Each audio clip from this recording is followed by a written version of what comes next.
Welcome back, Respond community. We're so glad that you decided to join us for this episode. We are back for part 2 with Firefighter Salain. Hope you enjoy the rest of this episode and that you are encouraged in your faith and your walk with Christ. We love you guys. Let's get back to it. I think I kept thinking over and over and over again of a I don't even know if it's a quote, but my mom told me one time I was real struggling really hard. I was having so many conflicts. There were so many things, so many stressors in my life. Just like with anyone else, everyone's got it, especially whenever you're in any sort of first responder. But what she told me, she said, well, what are you praying to God? She said, are you praying? I said, yeah, Mom. Well, yeah, I guess a little bit. She goes, okay, Jonathan, but like, what are you praying? I was like, well, I mean, I don't want to share that with you. Like, she goes, well, no, just, that's what I'm thinking internally. I don't want to share it with you because I'm like, well, maybe I'm praying the wrong things, which is not exactly, that's ridiculous. But this is what you think in your mind. And I'm like, so I started talking to her. She goes, well, have you asked him to like walk with you? I was like, no. I haven't. Yes. I haven't. Yes, I did. That one time, boom, Gotcha. roasted. but, and I was like, well, that's really profound, really simple, straightforward. Just walk with me. That's it. Just like your brothers and sisters, walk with me. And they can't walk with you unless you tell them. Mm-mm. They can't. They can say this typical things like Scotty says to me all the time when he fusses at me and all that. But whenever, the typical things like, hey, you need to do this, in which he's right. But I knew that hurt your feelings. Nothing ever hurts my feelings unless the only thing that hurts my feelings is when you hurt my family. But I apologize every time. No. But it's the truth. This is what I'm getting to. Yeah. All that aside, all the jokes aside, people cannot help. Your community can't be there, and your brothers can't be there unless you tell them, you talk to them, you say, just like you say to Christ, can you walk with me? You got to tell them so that they can walk with you. Absolutely. So, yeah. Something's wrong with my eyes this episode. I've been. It's the air. The air. You're leaking. I'm leaking. But that's the way I am. I told you I'm emotional earlier, and I ain't apologizing to nobody for it. But I mean that though. Like, and I realized that whenever I actually came into Church of the Grove, it was actually not in law enforcement. Let me tell you something. Same thing with fire. That there's toxic traits that come out of it. Really good things. You can do great things, and I was able to do great things. I was able to save lives. I was, but I was able to also attribute some toxic traits. Things like that, passing judgment on people, being reclusive, not thinking that there is a community that cares as much as they do, because I didn't include them. And whenever you repress the things like what you were talking about before, and then you harbor that toxicity, and I call it poison, it will penetrate your heart And fester. Yeah. It comes out at the wrong time. Yeah.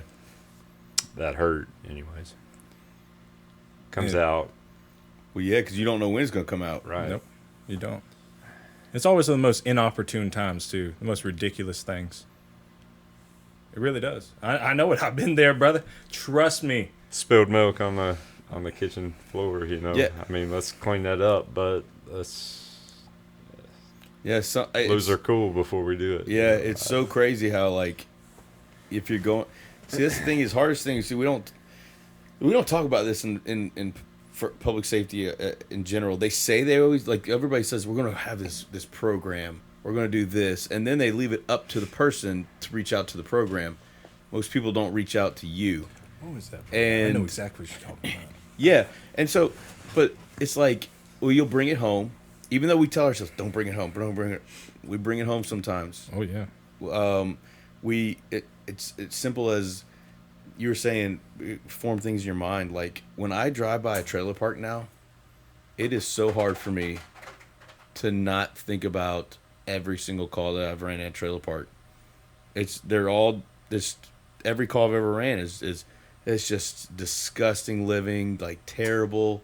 It's like how we had a trailer fire not long ago, and I was like, how are 3 people living in this? Like, I mean, but not every person who lives in a trailer lives like that. Yeah, and so I came from a trailer. All right, never mind. I take what I just said back. Sorry, No, Mom. No, but you know what I'm saying. Like, but you think that way. Like, you automatically think like negative, and you know that's what somebody said the other day. They said that's why we laugh at things, you know, because we ran something the other day that was kind of messed up, and we were talking about it, and one guy was like, "That's why we laugh at things that are awkward to other people." Yep. That's why we have the sense of humor we do, because that's one way how we can kind of like deflect it and kind of get it out of our head, which can be a negative thing or a positive thing. So it's one of those things that we just got to learn how to communicate better, you know, in general, as men and as first responders. It's hard to do that because we don't want to look less manly, but I think men who show emotion and actually show some tears and cry a little bit or talk very. I mean, my wife all the time says, "All right, buddy, you know, let's get it together."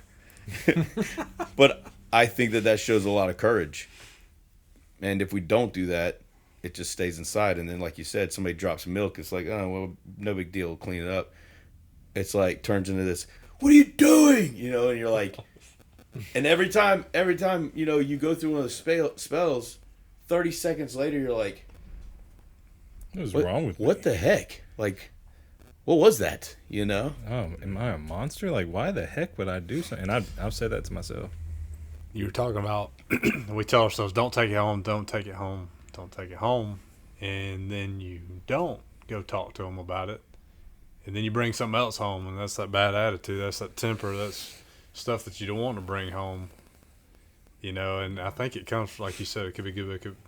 Anything could be good. Anything could be bad. And you mean it as a good thing. You're trying not to bring things home, negative things home, but that turns into something negative itself. When in reality, you know, we've talked about this before, our spouses are some of our biggest supports. Yep. Yeah. You know, and God's put those people in our lives for a reason. Let's use them, you know. Yeah, you don't have to go tell them about everything. You don't have to share all the juicy details, but you can let them know something's up, you know. And I found, you know, thinking back to my testimony, you know, the times that I tried to hide stuff and like almost like I was wanting to protect my wife from things, and then I end up I'm toting that load by myself when I need a little help. And I don't have to share. I don't have to tell her everything, but I can be like, "Hey, we ran something that kind of messed up." You know, even if it's not really bothering you, but like, I ran something messed up. So if I'm a little short tempered today, I apologize or whatever. And it could be something to me, anyways. And I'm curious to see what y'all think, but it could be something as simple as just letting them know, "Hey, I'm just gonna go let you know, ran something weird, and it's not bothering me." And that kind of makes me feel funny, you know, or hey, we ran something. This should be bothering me. I have a feeling I should be bothered by this. Have you ever? I felt that way. Yeah. Before. Everyone has. And you can let them just whatever. Don't feel like you got to protect them, because I don't think that you always have to. You know, one of my downfalls was that I didn't. So like, you need them to be your refuge, but you also have to be theirs. And so it can't be one-sided. And so whenever you don't provide that, that's a big thing. And I didn't do that for a long time. And until I started doing that was a big transition in my marriage, truly. And I'm still obviously working on it. Yeah. But that was a big transition point. And also learning about my children being like bottles you fill with sand. You know, you keep filling with the wrong. You know, those little multicolored bottles. Mm-hmm. You know what I'm talking about? Oh, yeah. Where you fill them up with like 3 different kinds of sands. It looks all pretty, tie-dye bottles. But that's what I think of it, though. Really, if I fill this bottle with this much good sand, it's going to be hard to change that. But if I fill it up with that much By the way, I'm holding up like 3 inches with my fingers. That's what I'm doing right now. But if you fill it up with that much of bad and trauma, it's gonna be really hard to dig that out of that bottle. It's gonna be really hard. You also you start to form like blame on your spouse sometimes. Like, well, she's talking to me like this, you know, and she doesn't know what I'm dealing with, you know, she doesn't know what I'm going through, and then you like your mind starts like forming this resentment, and like, and I mean, I felt this more. One time I talked to her, like and this was actually like, so we were going through a time, and like, we weren't being intimate that much. I don't even remember for some sort, and it was weird because like, she tries to like, because I'm a words of affirmation kind of person. I just want to know that I'm doing that somebody knows that I'm trying to do my best. You know, that's all. You know, I don't want an award. I don't want thank yous. I just want here and there. Just you know what, I appreciate that. You know, and it's weird because I don't want that, but then it also makes me feel like I'm doing something. Like I told her, I said with men in general, a lot of men. Hey, we had a big conversation, but I found myself blaming her. But then it turned from blame to like, oh, does she even like me? And it was weird how like it jumped from one thing to another, like your mind, how Satan will take that stuff and he'll just twist it and manipulate it. And it went from like this, she doesn't know what I'm going through kind of thing, to like, oh, is she even attracted to me anymore? And it was so weird. Like I find myself sitting there at the station one day. I'm like, why am I feeling like? Why do I feel this way? Because, man, I love my wife more than anything. But like right now, like I feel like she doesn't love me, and it's the complete opposite. You know, I start talking to guys, and they're like, "What are you talking about?" You know, like, and to me, I can't see it. I'm blind. You know, I'm thinking like, oh, this makes perfect sense. In reality, it doesn't make any sense. And it's just like crazy how that can happen. And if you don't talk about your things and what you're going through, you know, like Clint says, you got to bring some of it home. Although she was not very happy. She was not very happy about finding out me almost falling off the ladder in that one shift. I don't remember. I mean, in that one podcast. Yeah, he fell right on his head. You fell off the ladder? No. But like we were talking about something or other, and it was about a time where I was climbing the aerial, and I was like, when was it? Was this? This is your story, brother. Why are you asking us? Yeah, you got caught. Oh, I forgot y'all weren't here. When did this happen? It was with Bones when Clinton was not here. Yeah, that's right. Great episode. I forgot Clinton. Yeah, Clinton. Oh, Clinton. George Clinton and the P-Funk All-Stars over there. But yeah, she was like, yeah, you never told me about that. I was like, there was a reason for that. You sure? I'm pretty sure I told you. What? That's what, Oh, yeah. Definitely. I'm joking. But so like you said, though, like you find yourself like, she doesn't understand what I'm going through. She's not going to understand this. And that you just got to remind yourself, that's all right. Yeah, you're right. She's not going to understand that. You're absolutely right. But she can understand that you are going through something. Yeah. That there's strife. Yep. Yeah. So that's what I have to tell myself sometimes. It's like, yeah, she's not going to understand. She's never seen anything like this. She's never experienced anything like this. But she cares about me. Mm-hmm. And I care about her. And I think I owe it to her to let her know, hey, this thing's got me in a little funk or whatever the case may be. You know, and that for the longest time, I would do the same thing and I just wouldn't say anything. Yeah, she's not going to understand. There's no sense in even bringing it up. Yeah, and you don't have to share all the details, like I said, but just let them know, hey, something's up, and that's to me that should be enough. And but all this right here is Right. why the divorce rate's high in our professions. It's just because of this. It's as simple as either manipulation or the fact that she won't understand, and then we find ourselves getting angry and. Because we're not communicating. Absolutely. Yeah.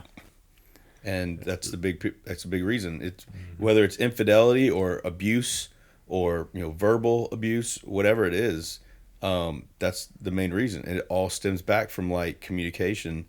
And then, like I said, Satan's going to do whatever he can. He's going to find that weakness in that hole, and he's gonna poke it, and he's gonna poke it until it becomes a big hole, and it's terrible because it happens all the time. We see our friends all the time self-destruct from things. Suicide is a huge role. I mean, suicide in the fire service, I think it overtook Rex now or something. I think it's second on the list. I might be wrong, but it's right there with heart attacks on suicides with firemen. I mean, that's crazy. And PD doesn't have it either. Have it easy either. I mean, they go through all the time, suicides all the time. Yep. And a lot of that stems back from communication. You know? And also, like you said, Satan's getting in there twisting. He's doing his thing, And I've said it a million times, they call him the great deceiver for a reason. Yep. The lack of communication is a foothold for him. When we're not praying and we're not doing things that we should be doing, we're not actively trying to walk with God, we're not asking God to walk with us. We're allowing him to get a little foothold in there, and we just don't realize it. And then maybe you do realize it, maybe you don't. Maybe it's too late. And then, unfortunately, like you said, it's becoming all too common nowadays, it seems, that we're hearing stuff like that. And golly, man, it breaks my heart. Yeah, me too.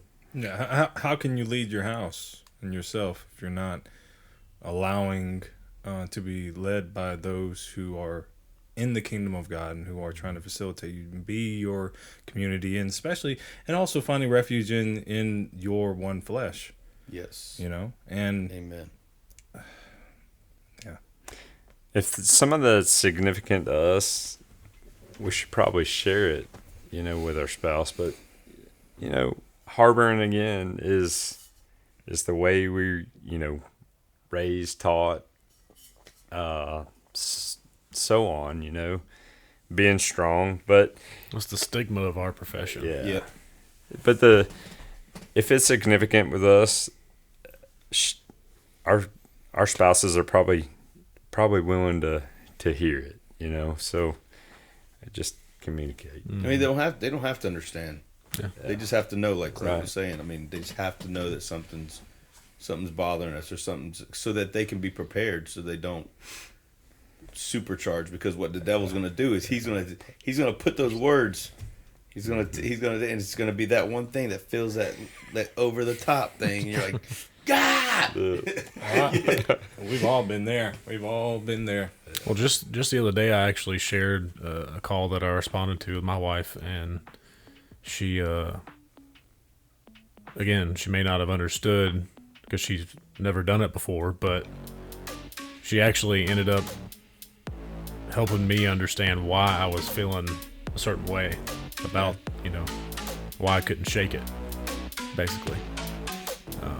And you would never known that. Yeah. She's also a really analytical person. Yeah. Too. Super analytical. In a good way. In a good way, of course. Yeah. Love you, honey. I was not speaking ill. Trust me. Jonathan talks crap behind your back. I've known her for years. I love that girl.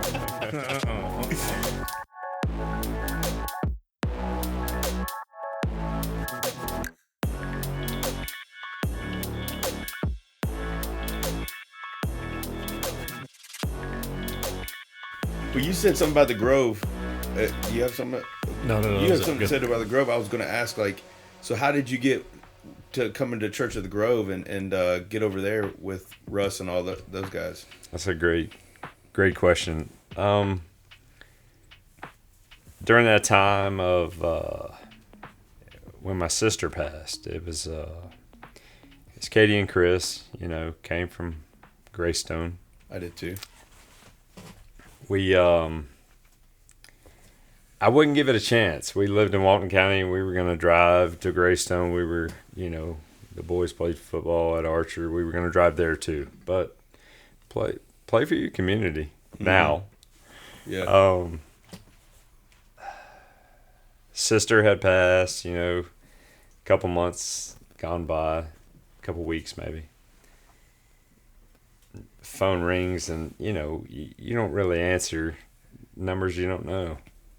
Pastor Russ, and I answered, and he just said, "Michael, I know you're going through a tough time, Did you know him? We had been to the church a couple times. Dude, this is Who'd you say? Pastor Russ. This is crazy. Did the Go same ahead. thing to Scotty. Go ahead. Sorry. Whether he heard that from Katie or Chris, I'm not sure. But he called me. Yeah. And he's just reaching out to see how I was, And I knew from then on, that's where I needed to be. So, Dude, man. Church so of the Grove is home. You're not the only person that happened to. And not only that, the only person, but like I'm telling you, God is so involved in that church. It's unbelievable. I mean, there's been times where I remember Russ remembered me from Shop at the Hero from like 3 or 4 years before that. I'm talking about like a long time. And he said, "You're Mouton." I was like, "I don't even know your name." And I'm serious. I'm not kidding. And I'm straightforward, people. I was like, I don't know your name. What's your name? And he was like, "I remember you." I was like, holy moly. And there's been times where me and my wife were struggling with whatever it was. I'm talking about hard. And we didn't tell anyone about it, of course, what we were just talking about, right? I mean, really, I'm telling you, like, I have been the hypocrite and still am sometimes. We all fall short of that. I do a lot. And he called. He said, "Hey, well, something told me to give you a call." He called my wife. Yeah. Dude, Awesome. dude, that's like eerily the same thing that happened to us. Like, that's the only reason I'm at Church of the Grove. Because we had pretty much decided to go to Grace Monroe. And there's a big thing that happened one day, Sunday, and I was like, man, I think that's, me breaking down here and Megan and us having this little prayer meeting that we had over there and everything. I'm like, I think that this is probably where we need to be. And the same thing happened. You went to Greystone, I went to Greystone. I was looking, we were kind of going around, been to Church of the Grove, I think twice. And we had just lost our second daughter in the same year. And then I get a phone call. I'm sitting in my living room. I get a phone call from Russ, and I'm like, "Who?" I said, "Who is this?" Because same thing. I don't ever pick up. I'll never pick up the phone. But he called and he left a message. And he said, "Hey, this is Russ Butcher from Church of the Grove. I was just calling just to check on you. The Lord put your on my mind, and I wanted to pray. I wanted to see how you were doing." And I called him back, and I was like, "Yeah, I guess you're calling because my wife was friends with Katie." And I was like, "I guess you're calling because Katie told you what happened." And he was like, "Yeah, I don't know I don't know what happened." And then immediately,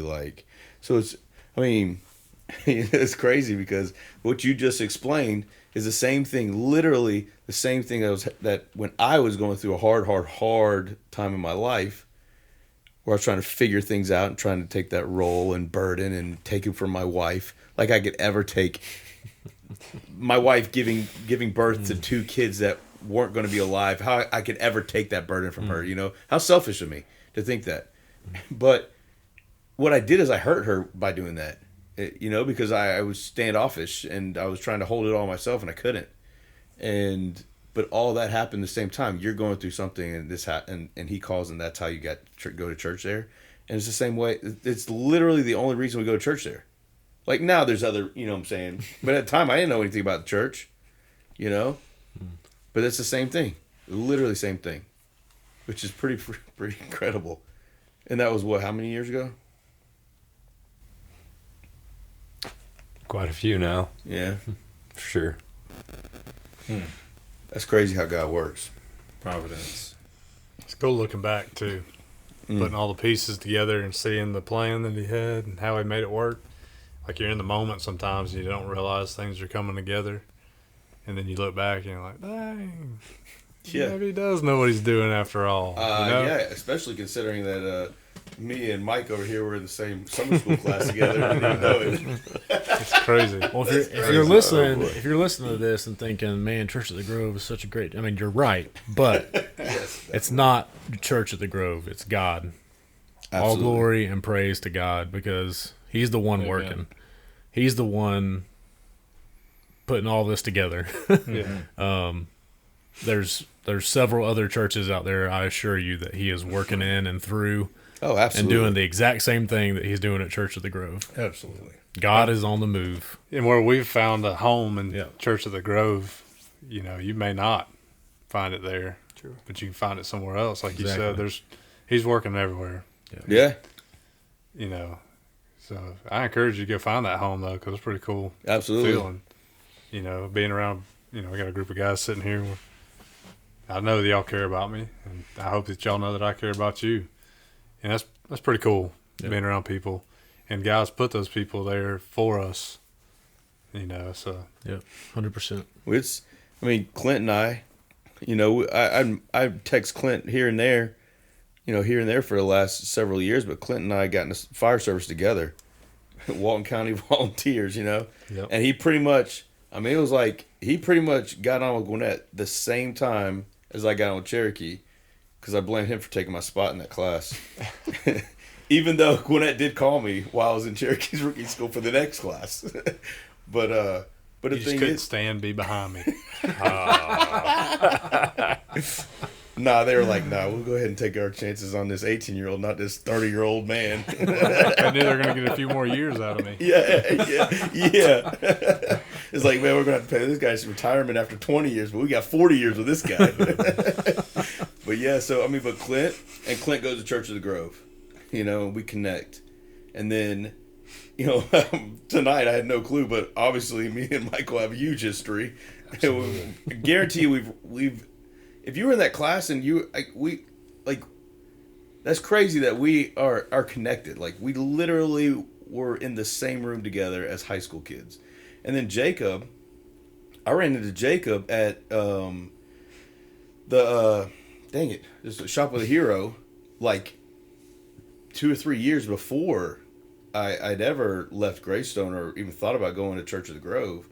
And then now we're sitting in this room right here. And then Mouton I met through Jacob with a small group. And then Jacob and I are talking, and Mouton comes up and says, yeah, we've tried to do this, blah, blah. And look how everything just forms. Like, look how God, forms everything. It's crazy. Like, and people, this is what I'm talking about when people say, oh, well, I don't know about God, I don't know about this. And I'm like, I said, just give him a chance. He'll reveal himself. Just give him a chance. Yeah. Just give him the parts, because it's amazing. It's amazing. And now we have this, and this really helps me out. Mm-hmm. Like we said before this, even if nobody listens, man, will we get out of this and talk and get off our chests and meet people and get experiences from different people and different aspects, and just getting to know each other and then keeping each other accountable and talking to each other. It ain't nothing like it. And this is exactly what the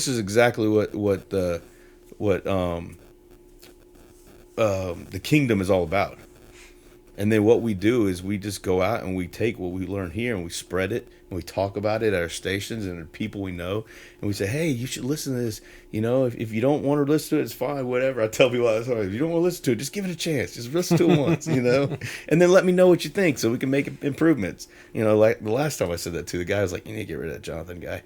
And I was like, oh, I'll bring it up to Jacob and Clint. This is the first I've heard of this. By the way, we have a meeting after the show. Surprise! No. Did you bring your things? Yeah.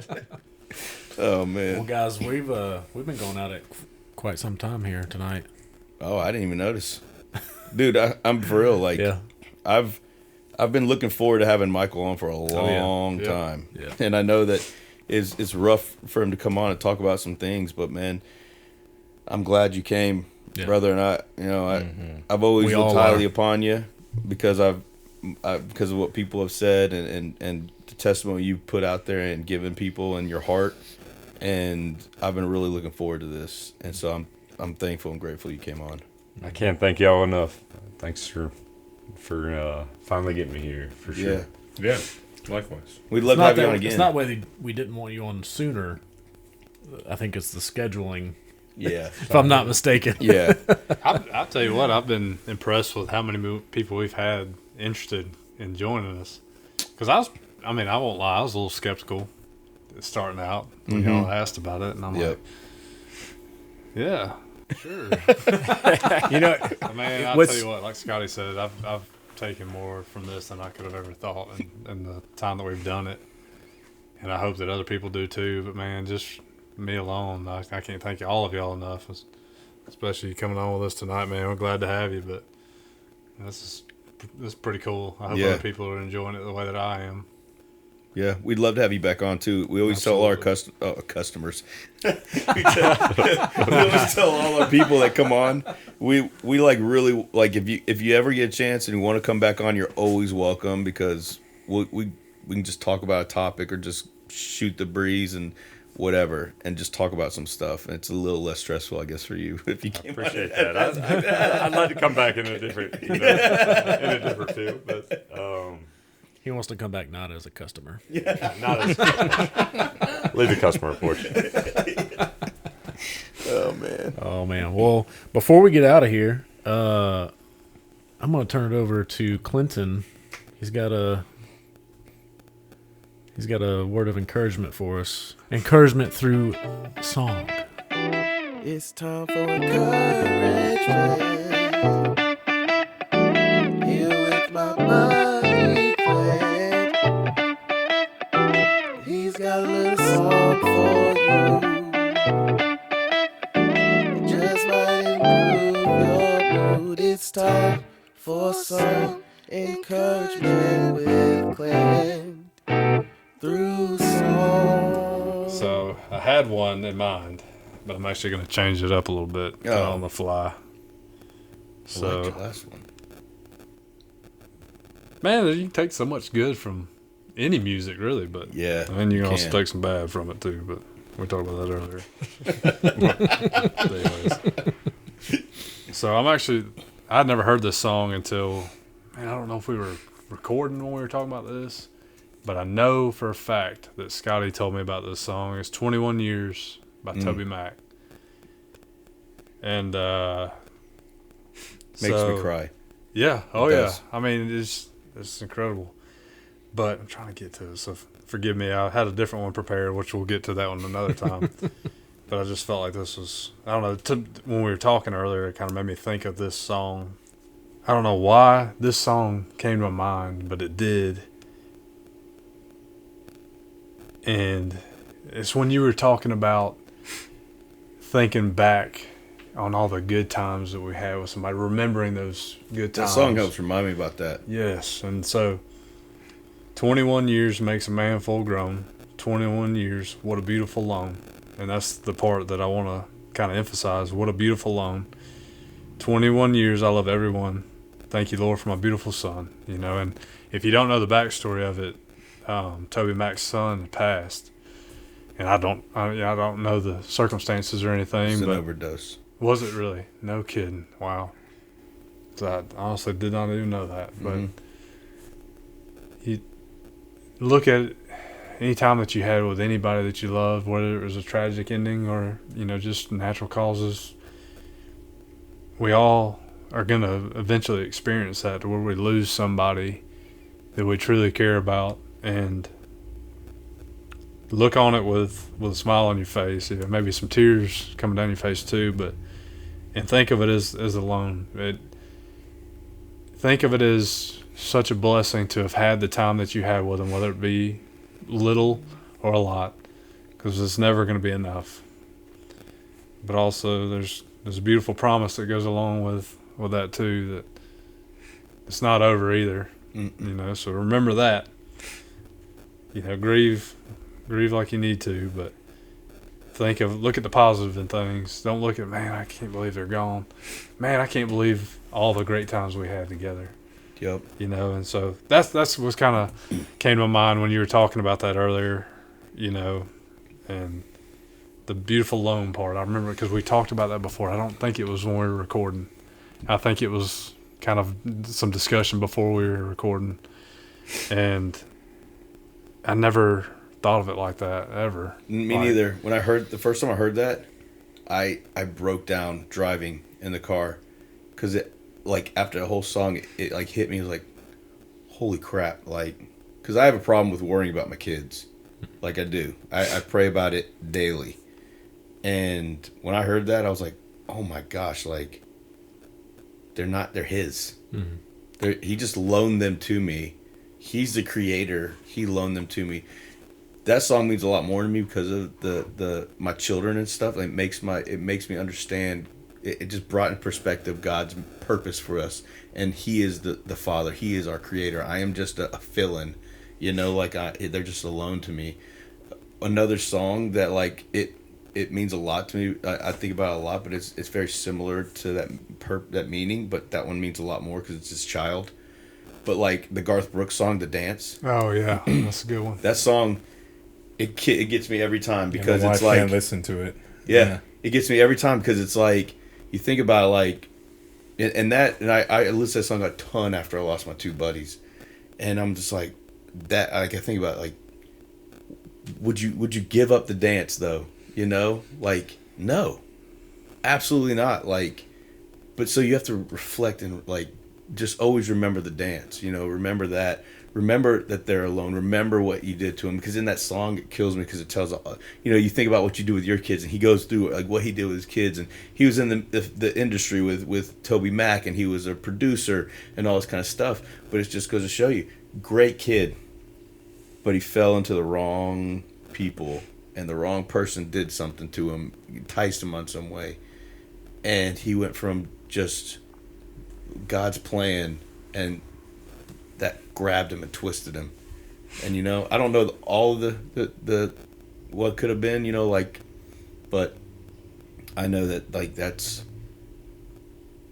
that was a good person, that just not a scumbag, like what we just talked about in the whole in part of the podcast. I mean, I did a funeral for a buddy of mine 3 years ago. He was a recovering drug addict.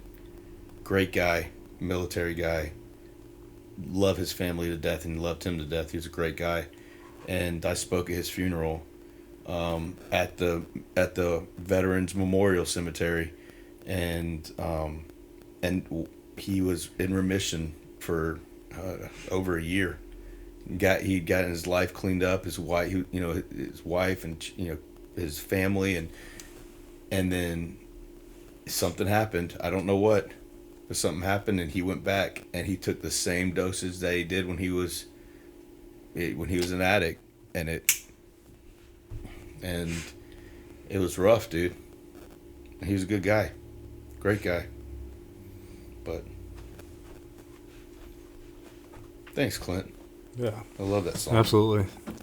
And thank you for introducing me to that song. It's a good song. I've never experienced quite the same loss, but just knowing the love that I have for my kids, man, that makes me get emotional thinking about that. The parents having to go through that, and that's something, unfortunately, we see, and can potentially weigh on you, especially as a parent. Things change. My little girl, I thought I was a tough guy until I had my little girl. I'm not. No, heck no. Heck no. Maybe I like to still think it, but she melts me. And it's such a beautiful thing, too, just the love that a parent shares for their kids, but that different perspective and that's changed the way I pray, like I thank God for my wife and my kids every day as well, but it kind of changed the way that I thank Him for my kids. Like, thank you for trusting me to be their dad here. Absolutely. And I put a lot more weight on that just from listening to that song and that perspective, because it's pretty incredible what He's trusting us to do. It's pretty incredible. One thing I ask when it comes to my kids, I ask God, I ask Him to allow me to be as close to their Father, their real Heavenly Father, to be that Father for them as close as I can be every day. And it make you humble you, because you every day I feel like I fail with my kids. Like I feel like I do something or say something or get a little testy with them, and it's like every day I'm like, man, am I doing that? You know, like, why do I care? Like, why did I let that get to me? It just stinks. It's not always the things we in our field too that we see. I'll be honest with me, the terror in people's voices and screams and crying, and that's just as bad to me as what I see. I mean, you can't explain. There's no production on the planet that can recreate pure terror, like that scream, and this thing, it's stuff you hear in your dreams, man. Yeah, absolutely. Well, are we gonna or do prayer? What? Yeah, prayer Yeah. requests tonight. Do you think you'll have one?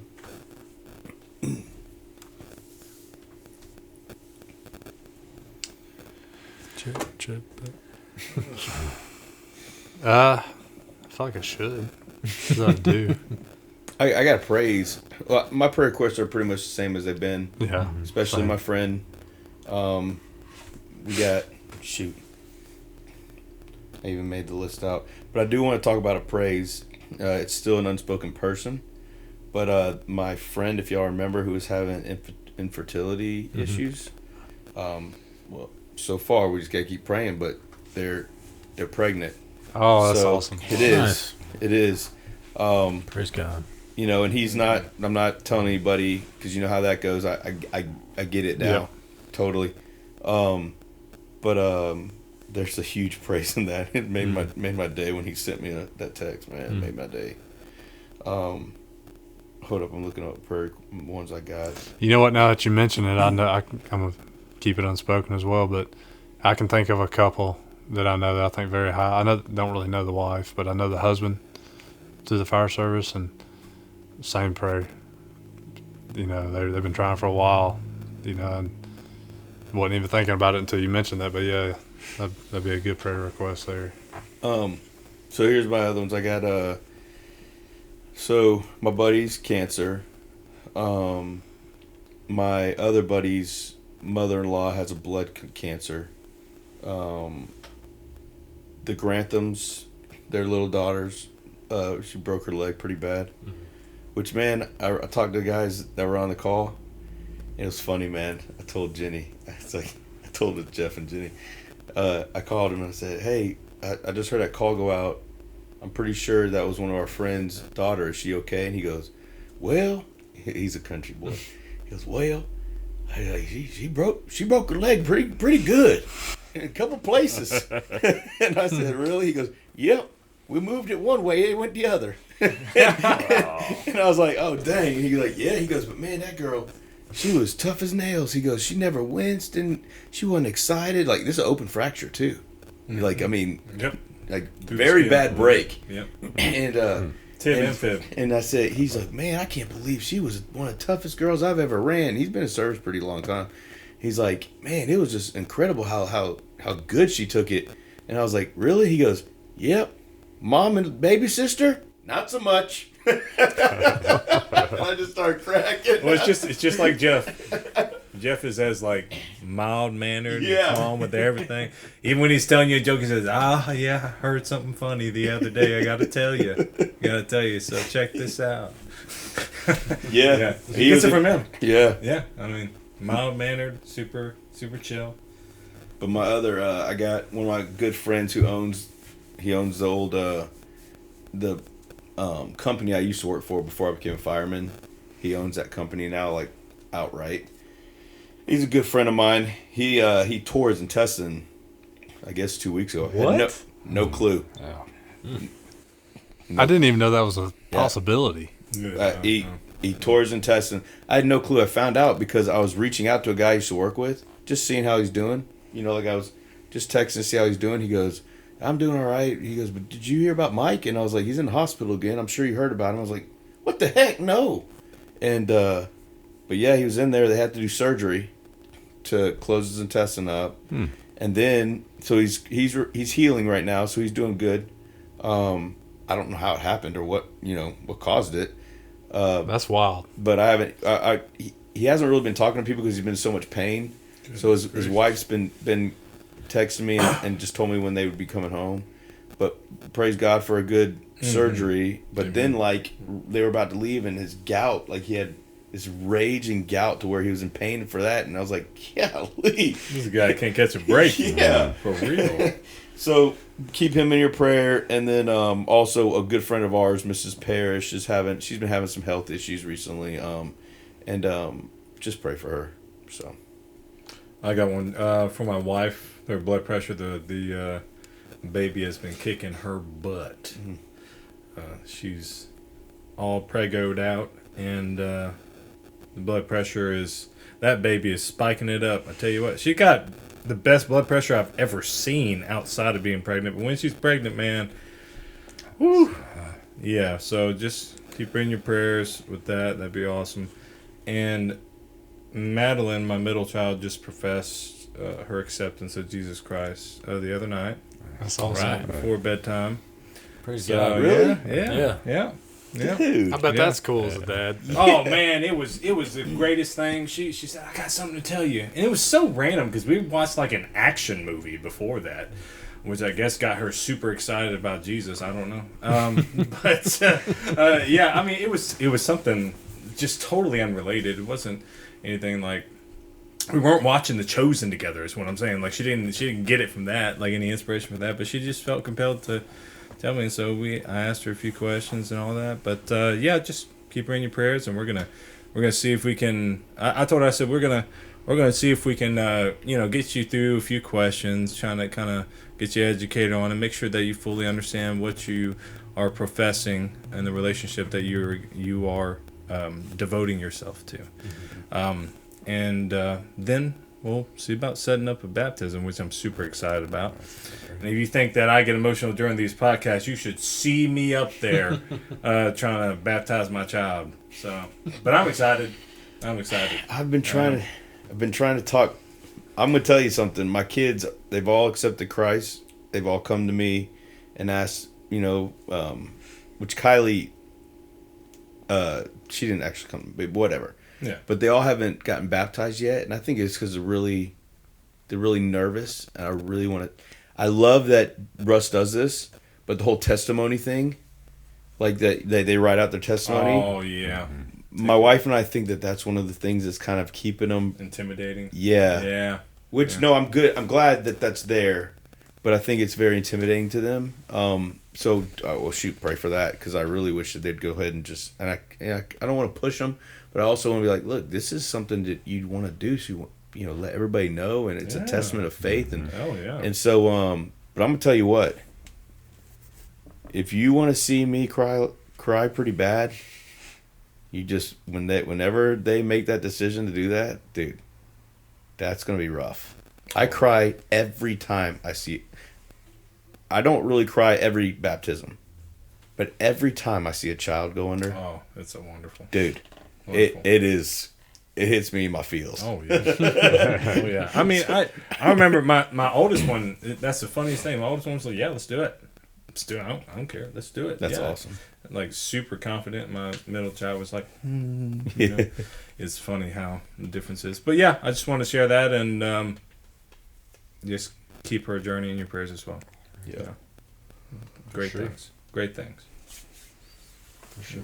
Cool. Yeah, I mean, mine's pretty much the same. Wife and baby. Baby girl. Baby girl. Oh, I saw that. Yeah. I By the way, So you're Mouton, not gonna be you're- a tough guy anymore either. Yeah, exactly. Mouton, your prediction was wrong. Just want to point that out. Well, it was wrong on his account and your account. Yeah. Yes, boy. Because he swore he was having a boy, and he's going to be like me with 4 of them. Well, I mean, I was hoping I was going to be wrong, to be honest. With who? For his. Oh, okay. I was about to say, Yeah. you were really wanting that boy. Oh, yeah, I was. That's a conversation for another episode because that was not a fun experience. Let me tell you that right now. If they say do the take-home blood test stuff, don't do it, people. It ain't going to work. Ain't going to work. Let me tell you that right now. Oh, We man. won't get into that, though. Woo! You're getting me fired up. Went from cathartic to ready to rumble. Anyways, all right. Oh. Well, we're gonna hop on out of here. Michael, thanks again. Yeah, Thanks man. again for joining us, man. Yeah, awesome. We love you. We loved having you. And seriously, we welcome back anytime. Yeah, Appreciate it you again, did great. fellas. You did Sure. great. It was awesome. But y'all, thanks for listening. We appreciate your support, and as Scotty mentioned before, we'd love to hear any feedback from you guys. We now have an Instagram page, We're on the gram. so hop on over there, give us a follow, and we're hopefully going to try to work on some getting some other content out there to you. Besides just the audio, I but guess I gotta get back on the Instagram now. Yep. I haven't Yep. got back on that. no, yep, you do. Great. I've actually never been on it. Well, Like, ever. the time is now. Time is now. You got to now. You'll see me, people. But yeah, give us a follow there. You can obviously message us there. You can message us on Facebook. Faithful Responders is the name, the username for both accounts.